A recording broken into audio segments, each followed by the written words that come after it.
Salut à tous. Coucou. Donc on est là pour vous présenter Origins Force Builder. De son petit nom. Petite nouveauté des scènes, le gros avantage c'est que il est sorti en VF, il vient de sortir en VF chez Pixie. Donc voilà, donc il est carrément dispo, donc on s'est dit que c'était le timing idéal pour en parler. Même si à nous deux on a fait une 10 parties à peu près. Voilà, donc nos avis sont peut-être moins définitifs. Ils sont pas absolument définitifs, mais on a quand même une bonne idée du jeu. Du coup c'est un jeu de poste d'ouvrier un peu atypique avec des dés qui vont permettre d'aller sur des roues. En gros c'est des vaisseaux spatiaux aliens qui ont envahi les civilisations. Bon, le thème on passera complètement à côté. C'est le jeu le plus abstrait que j'ai joué depuis un paquet de temps. C'est vrai ? Je ne sais pas quels sont le jeu... Ouais, c'est de la civilisation, on va dire. Je suis pas au courant. Il y a des bâtiments quand même. Pardon.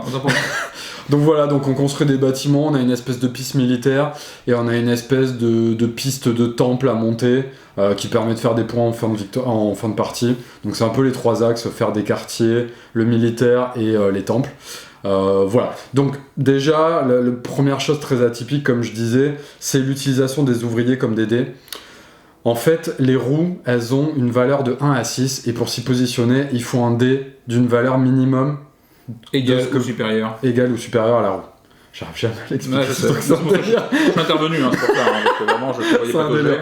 Donc du coup ça a pas l'air comme ça parce que du coup les placements sont pas exclusifs, tout le monde peut y aller, mais en vrai la valeur de la roue va faire que tu vas pouvoir t'y positionner ou pas. En plus dès qu'un joueur joue une action, la roue augmente immédiatement. Donc du coup il n'y a pas l'interaction frontale, en revanche tu peux faire suer un peu tout le monde. Y compris toi d'ailleurs, si t'as des tu fais partie de tout le monde. Voilà. Tu fais partie de tout le monde. Donc voilà, c'est assez cool, c'est une interaction qui est pas agressive, mais qui est suffisante pour forcément checker ce que fait tout le monde, de voir quel dé reste à qui, de savoir comment ça va se passer. Et la couleur joue aussi parce que ça permet de lancer une petite action bonus. C'est ça. Qui est en général un peu moins forte que l'action de base, mais qui reste souvent très forte. Il y en a des plus fortes que d'autres, on trouve. Oui, quand même. Genre le dé blanc, la construction, moi je trouve que c'est vraiment les deux meilleurs. Oui. Les autres sont pas du tout marginales non plus. Il y en a une sur le temple, une sur le militaire et une sur les ressources. Les ressources sont assez tight dans le jeu, donc c'est vraiment utile aussi. Donc tout se vaut.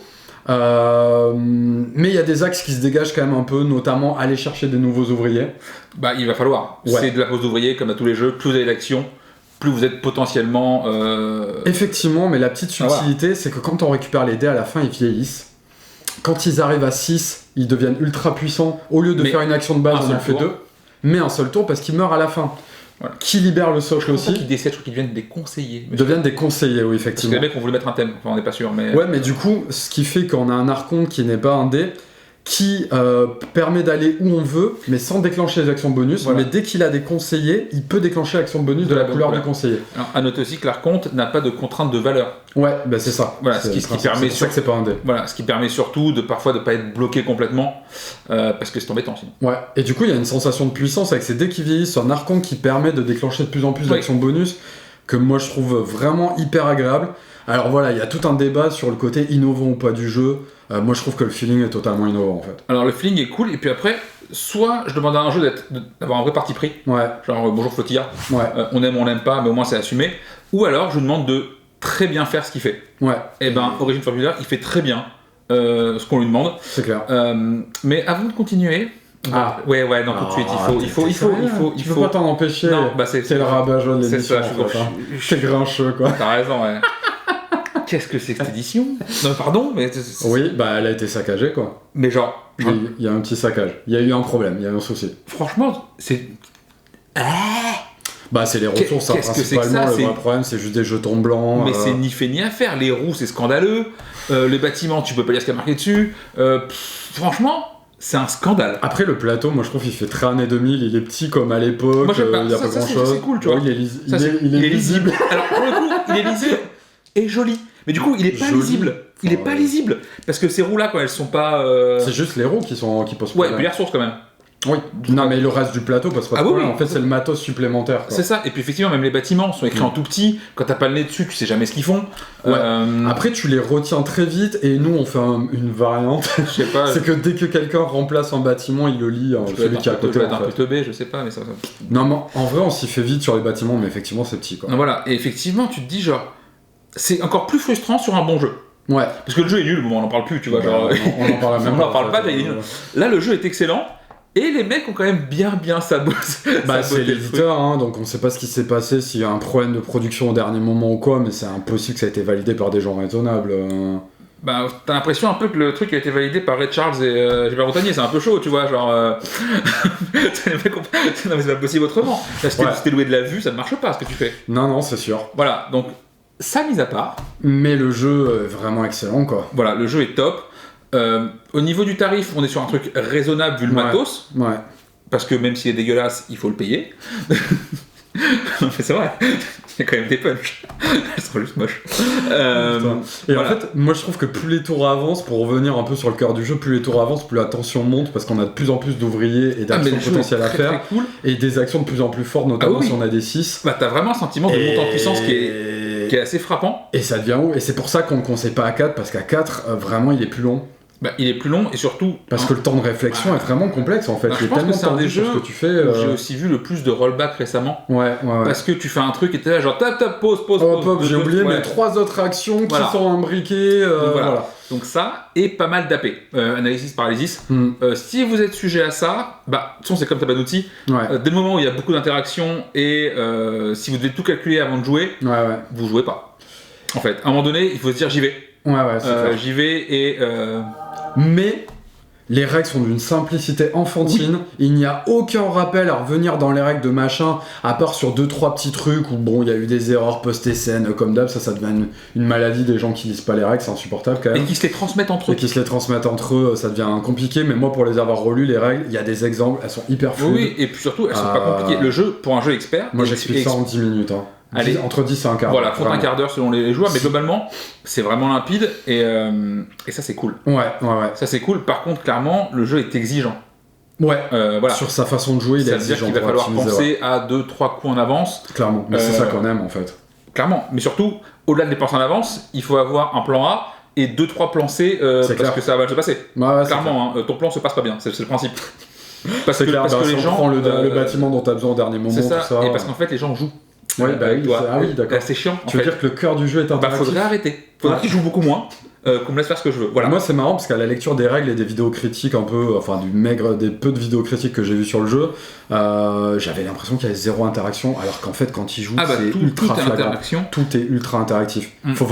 C'est vraiment important d'insister dessus, et c'est pas une interaction agressive, c'est vraiment une interaction hyper agréable, dans le sens où être contraint. Mais elle t'empêche pas non plus, tu te voles pas des trucs. Il y a une piste militaire par exemple, et on se vole pas des ressources.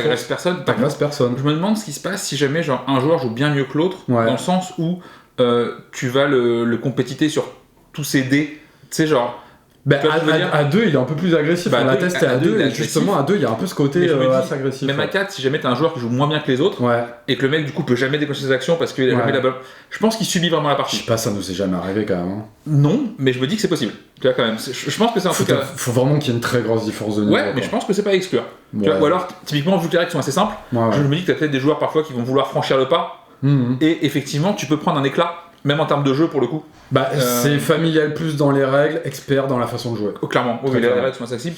Après, si on parle vraiment des pistes un peu plus précisément, la piste de science, je ne sais pas quoi en penser. Je la trouve sur le papier assez gadget, parce qu'en gros, globalement, il y a 3 pistes et vous scorez à la fin de la partie sur vos 2 pistes les plus faibles. Bon. Et en fin de ronde, tu récupères une carte qui te file un petit pouvoir si t'es en haut de la piste. Et il y a des pouvoirs qui sont assez significatifs en vrai. Oui, et souvent il y a bagarre pour cela. C'est ça. Et les autres, tout le monde s'en fout, dans l'ensemble. Mais surtout en termes de scoring, sur pas mal de parties, ça a été assez négligeable.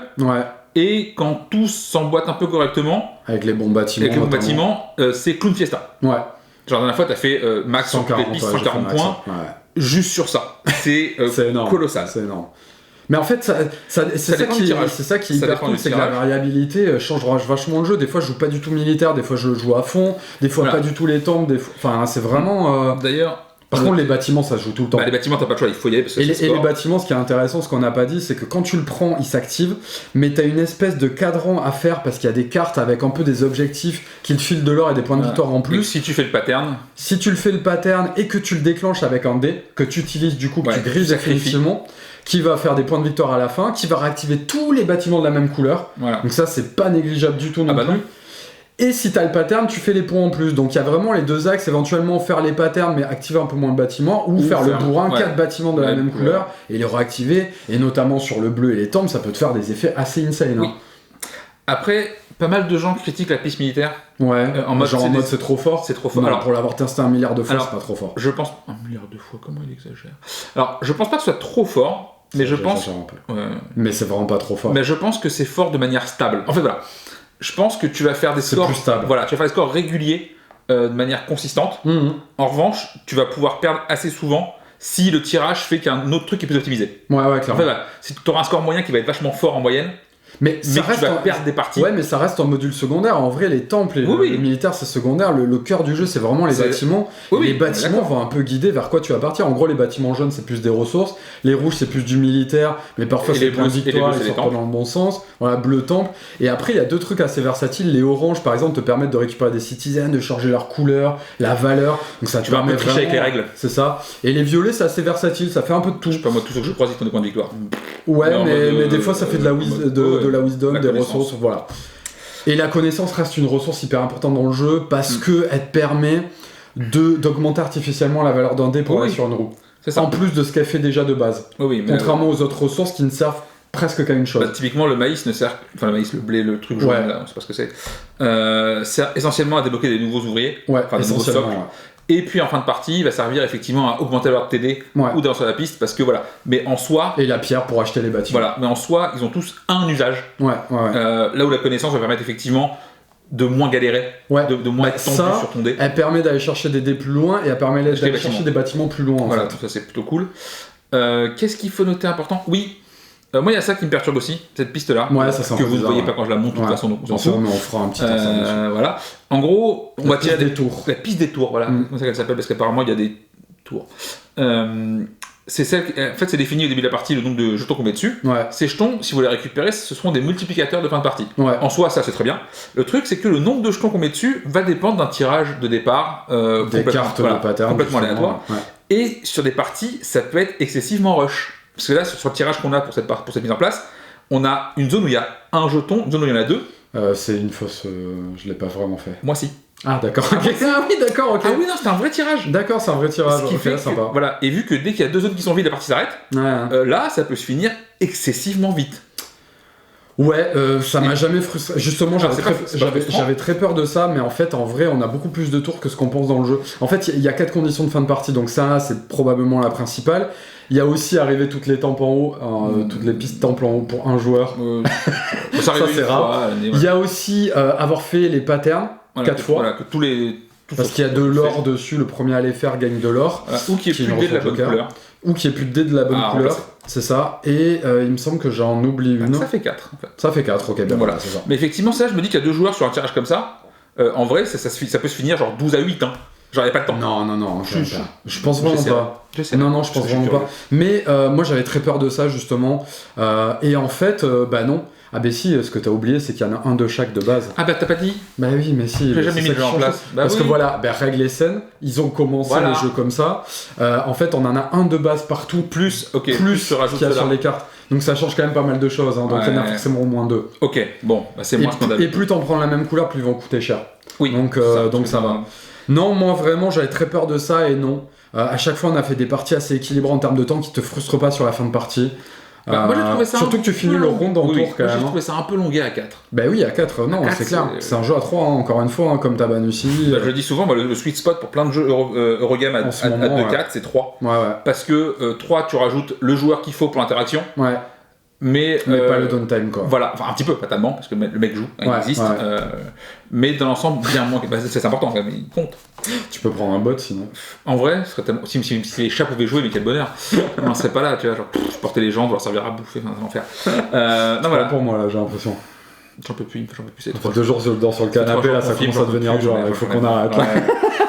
Ça sent, hein, il n'y a plus de lumière naturelle. C'est la dernière de la journée, là. De l'année, même à ce niveau-là. De l'année. Donc voilà, globalement, gros coup de cœur pour Origins. Très frustré par l'édition. Ouais. Parce que vraiment, je pense que sinon, on a un jeu qui est incroyable. Ouais, mais moi je trouve ça incroyable quand même, je m'en fous de l'édition. Ouais. C'est pas grave. C'est pas grave. S'il y avait vraiment des gros problèmes de lisibilité, que le jeu était totalement illisible tout le temps. Tu lis les roues là ou pas toi? Parce que moi pas. Hein. Oui. Mec, c'est non mais au pire, la plupart des gens ont mis un petit coup de feutre. Bah tu mets un peu de postcard, mais c'est pareil, c'est pas à nous de le faire. Non mais oui, non mais on est d'accord. Mais du coup tu bricoles. Voilà, faut bricoler un peu. Après voilà, clairement, le jeu est top. Mais vous laissez pas avoir par les avis sur BGG un peu. En fait, sur BGG, je sais pas, les gens sont complètement passés à côté. Oui, ce qu'on n'a pas dit, c'est que c'est le designer de Nemesis et Lord of Hellas, dans de l'Ameritrash référence. Et je pense que les gens étaient complètement perturbés par le fait que c'est un pur euro, pur jeu. Ah oui. Et moi, je trouve le designer assez brillant quand même d'enchaîner 3 jeux comme ça. Si tu comptes sur l'Ameritrash là, tu vas être déçu. Hein. Ouais, clairement pas. Absolument pas. Du coup, la thématique est invisible comme n'importe quel bon euro qui se respecte. Ouais, là, ils ont même fait encore. Là, pour moi, c'est l'étape d'après. Ouais, non, là, c'est vraiment. Je connais même pas le. Sansa Teutonica, quoi, niveau thématique, là. Ouais, je sais pas vraiment.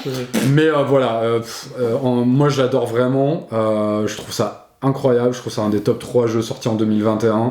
Ça paie pas de mine, vous laissez pas avoir par les avis BGG parce que vraiment. Mais en France, il a un buzz beaucoup plus positif. Oui. Étrangement. Parce que les gens s'attendent plus à 1 euro, tout simplement. Parce qu'on leur a pas. Déjà, à mon avis, je pense que la plupart des Européens voient le nom de l'auteur. Ouais. Et tu matches pas sur qui c'est. Ouais. En fait, moi pour le coup, tu me dis évidemment que c'est lui. Ouais. Mais avant ça, tu vois le nom, tu fais ça fait beaucoup de bons Scrabble. C'est tout. Tu vois. Mais du coup voilà, jeu extrêmement bien designé, cœur du jeu, équilibre. Voilà, toi sur les bâtiments, t'as tendance à te poser des questions encore. Moi je pense vraiment que les bâtiments marchent bien. Mais des fois ils ont une sortie un poil frustrante. Ils ont une sortie frustrante. J'aurais peut-être aimé qu'il y ait genre 2-3 bâtiments starter de chaque qui évitent ce côté il y a que du scoring au début de partie. Ce qu'on peut faire nous-mêmes en fait si on a envie. Outrou assez facilement, il n'y a pas de souci. Mais ouais, donc c'est. Mais parce qu'en fait il y a un petit choix de design qui est à un moment tu peux prendre un bâtiment gratos, le retourner, il fait rien. Et il permet de cycler. Mais c'est un peu chiant de payer une action pour ça. Et surtout, tu cycles pour les autres. Alors tu peux rejouer un tour directement avec. Enfin voilà. Dans les règles, mais globalement, je sais pas, les bâtiments me laissent, tu sais, un petit côté genre, c'est bien, ça aurait pu être un poil mieux, et surtout ça va me demander beaucoup plus de parties pour me faire un avis définitif sur la question, tu vois, mais effectivement, ces parties-là je vais les faire parce que le jeu est très cool, donc c'est pas un souci, voilà, ça c'est... Non, voilà. moi je trouve qu'il te force vachement à t'adapter, c'est ça que j'aime en fait ça crée de la variabilité, après, je suis pas contre un setup de base, un peu plus satisfaisant, ça y a pas de souci. Ne serait-ce que 2 tuiles de chaque, tu vois, que de première, on sait que c'est des tuiles de revenus, qui vont te permettre de te lancer un peu, et après... Ou même juste la première, après voilà. Lolo, mais au moins effectivement une que t'es pas là genre, alors je fais 2 points, 1 point, 0 point, 0 point, 1 point. Ah ouais, c'est bien. Pas faire ça du coup. Voilà. Donc ça voilà, ça c'est très cool. Sinon à part ça le jeu est incroyable je trouve. Donc, c'est clair. Est-ce qu'on mettrait pas une petite pièce pour le diamant d'or sur lui? Il y a un truc qui est assez cool en termes d'interaction, on finit là-dessus, mais il y a une action en fait. Il m'écoute plus, hein, c'est fini. Non mais on arrive, je vais répondre à ta question. C'est qu'il y a une piste qui permet de monter immédiatement sur le Zodiac et de prendre la carte à un joueur sans même avoir besoin de le dépasser. Et ça, il y a des effets sur certaines cartes où tout le monde a besoin de la même carte, où c'est assez rigolo cette interaction aussi, sans être trop agressif. Et du coup, il y a un petit effet sur la piste militaire où quand tu montes, tu gagnes des tokens pour rejouer de suite. Et du coup, des fois, quand tu récupères la carte, tu rejoues vite pour l'exploiter un peu au moins une ou deux fois. Avant qu'on te la chope dans la foulée. Il y a vraiment des effets hyper intéressants en fait, quoi. Oui, non, c'est cool. Et puis. Diamant d'or, moi je pense qu'il va être top 3. Donc là, tu vois, je réponds à ta question. Top 3, oui. Ma question, c'est est-ce qu'il cherche le top 1 ?